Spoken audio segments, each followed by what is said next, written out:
كاينه تعليمات صارمه من ولي العهد مولاي الحسن، هو اللي تدخل شخصيا في هذا الملف ديال الصحه العموميه في بلادنا، هو اللي وقف عليها وقال لهم تقارير يوميه توصلني للمكتب ديالي.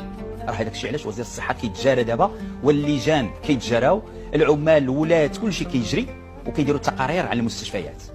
حنا كمنين ما كانش يمكن لنا نخدموا من تلقاء نفسنا وكنسمعوا بان كاين خلل في هذه البلاصه نمشي نجري. كاينه تعليمات صارمه كنعاودها ونقولها حسب مصادر موثوقه من ولي العهد مولاي الحسن. اللي فرط غادي يكرط مزيان. دابا ملي كنتكلموا على هذا الموضوع، كانت وقفه احتجاجيه سلميه حضاريه نهار الحد اللي فات، على اثرها جا الوزير. الحمد لله استطعنا اثاره انتباه الدوائر العليا للبلاد، وحنا سمعنا بان ولي العهد دخل في هذا الموضوع والامور غتمشي.